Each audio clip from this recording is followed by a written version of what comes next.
warahmatullahi wabarakatuh. Waalaikumsalam warahmatullahi wabarakatuh. Silakan berdoa terlebih dahulu oleh ketua kelasnya. Sama. Ya, Berdoa mulai. Rabbi zidni ilman warzuqni fahman waj'alni minas sholihin. Semoga apa yang kita pelajari hari ini dapat kita pahami bersama-sama. Sebelumnya Ibu akan absen terlebih dahulu. Yang pertama Mariam, Hadir. Sandy, Salma, Hadir. semuanya hadir. Hadir.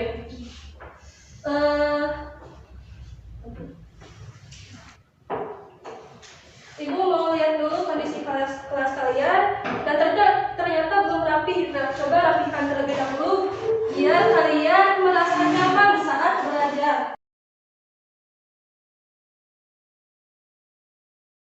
Ada pelajaran sebelumnya? Ada.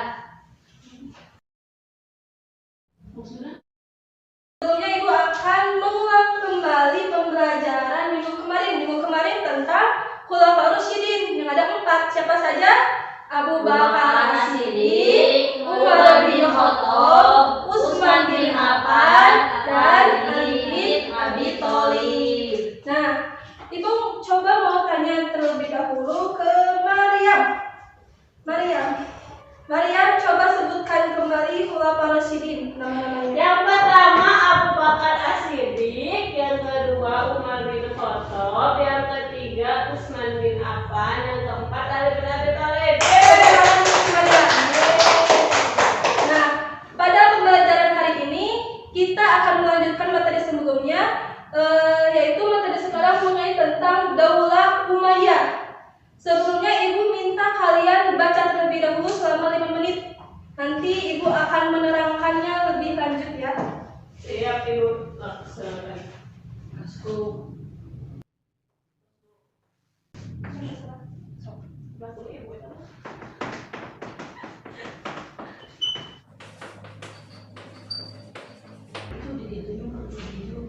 Sudah dibaca semuanya?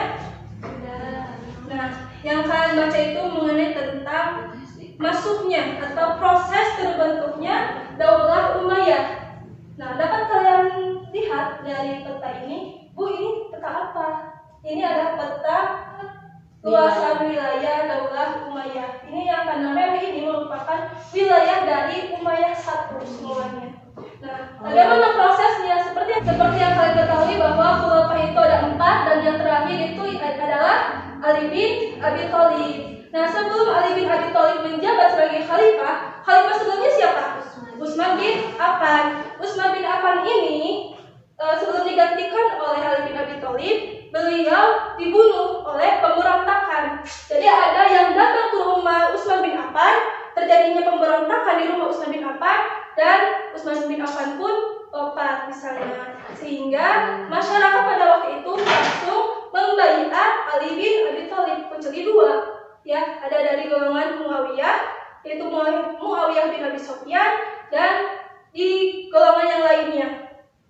Di mana menurut Muawiyah yang nantinya akan mendirikan Daulah Umayyah, bahwa sebelum Ali bin Abi Thalib jadi khalifah, lebih baiknya membunuh yang memberantas atau yang membunuh Utsman bin Affan pada waktu itu. Bukannya Ali tidak mau untuk memberantas orang-orang yang telah membunuh Utsman bin Affan, karena Ali saatnya udah tahu si A, si B, si C itu adalah pembunuh dari Utsman bin Affan. Tapi harus ada bukti. Seperti halnya sekarang ini, ketika jaksa ingin atau polisi ingin menjatuhkan hukuman kepada Mariam. Mariam itu memang sudah ketahuan jadi dalam dari pembunuhan seseorang. Tapi polisi dan jaksa ini tidak memiliki bukti. Maka apakah Mariam akan langsung dihukum? Tidak. Maka polisi dan jaksa itu harus mempunyai dulu bukti-buktinya. Begitu juga dengan Ali bin Abi Thalib harus mempunyai bukti-buktinya. Sehingga terjadinya sebuah provokasi yang diprovokasi oleh seseorang yang bernama Abdullah bin Sabah. Abdullah bin Sabah ini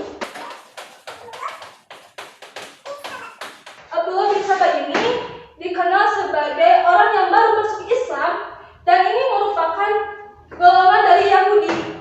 Nah, memprovokator kepada Muawiyah dan sekelilingnya. Alasannya, Ali bin Abi Thalib itu tidak berhak menjadi khalifah selanjutnya. Yang lebih berhak yang menjadi khalifah selanjutnya yaitu anak angkat dari Siti Aisyah.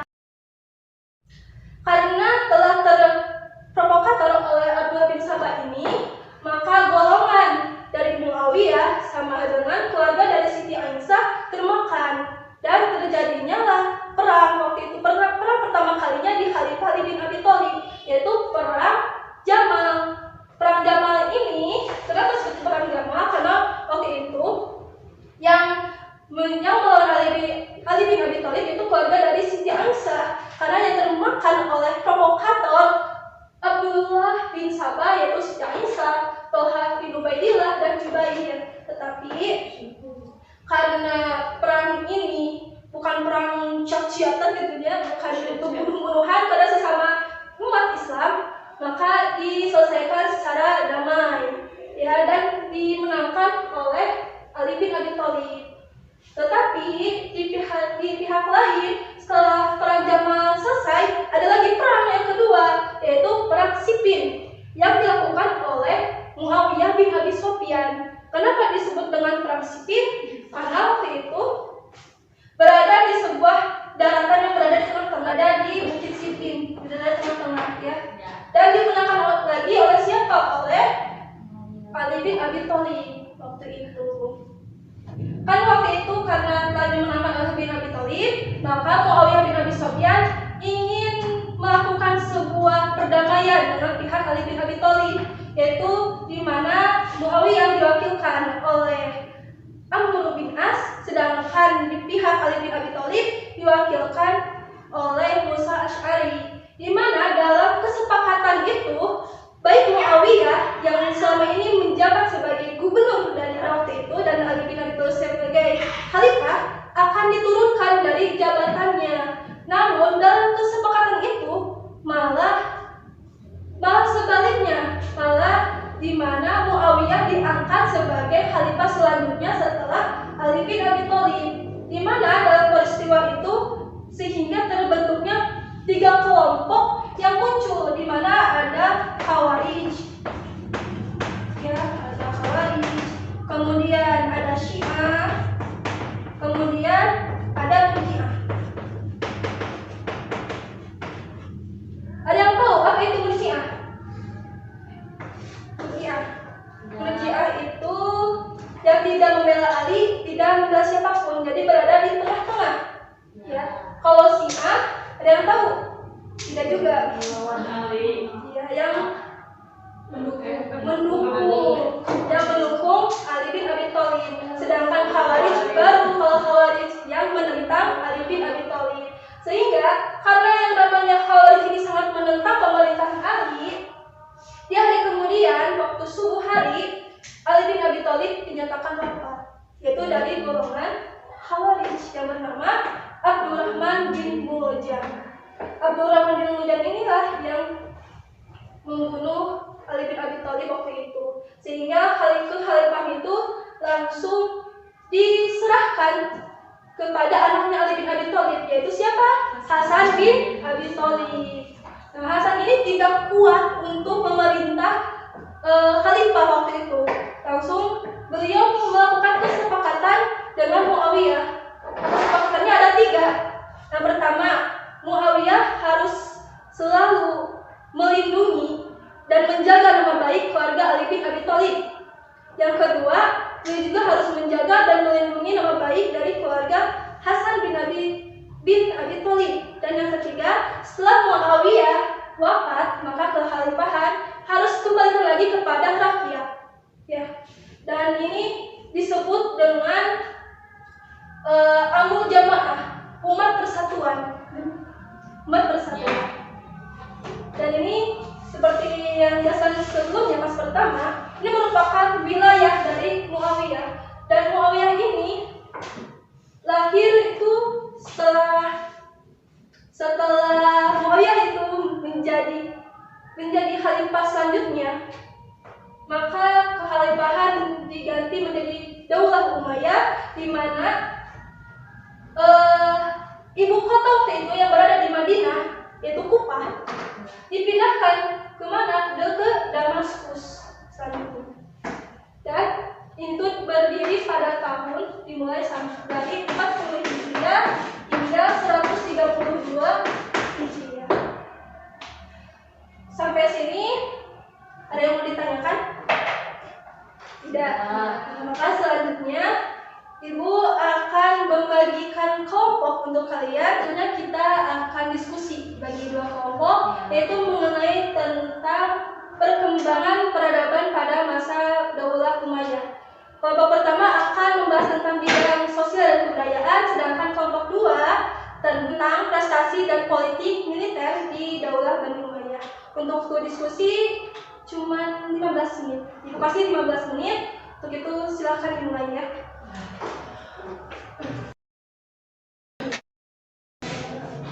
Diskusinya sudah selesai? Sudah. Untuk kelompok pertama tentang bidang sosial budaya, silakan ke depan. Ya,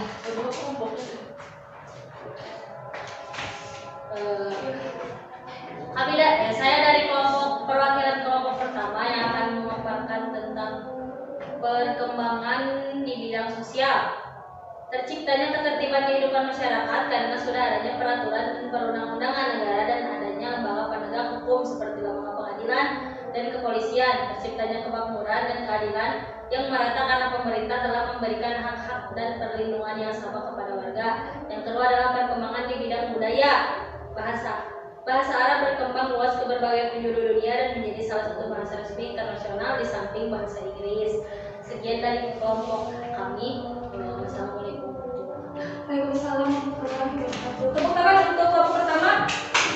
Sekarang selanjutnya kelompok 2 tentang prestasi kepemimpinan di Daulah Bani Umayyah.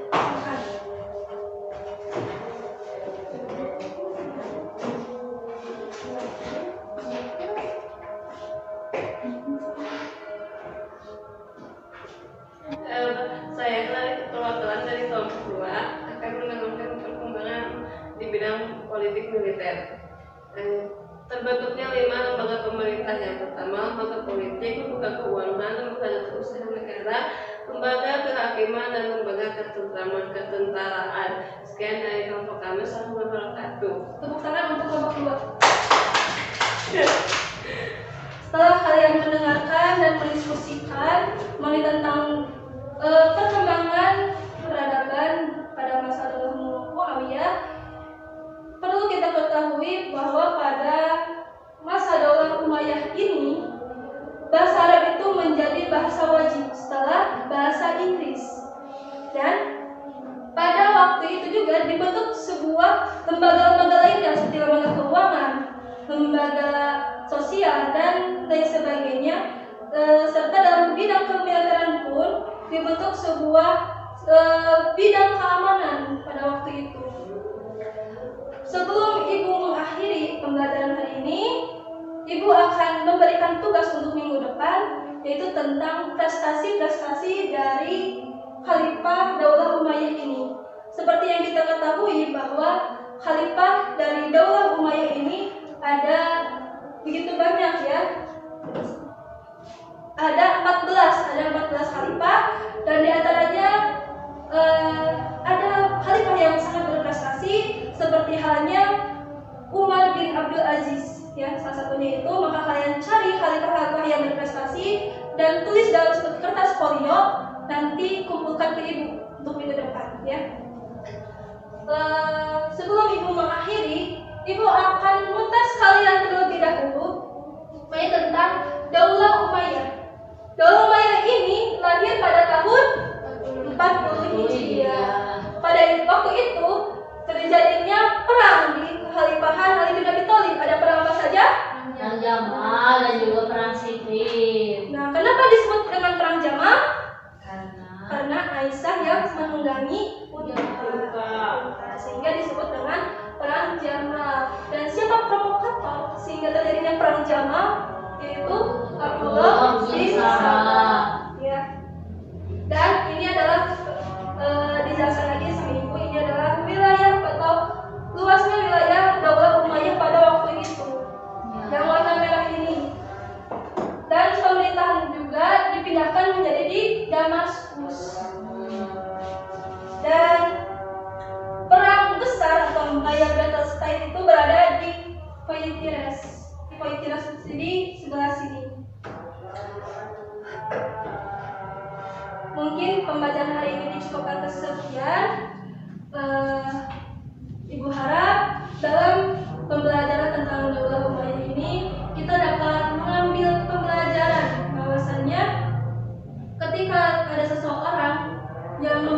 memberitakan sebuah berita tetapi belum jelas informasinya, kita jangan langsung 100% mempercayainya.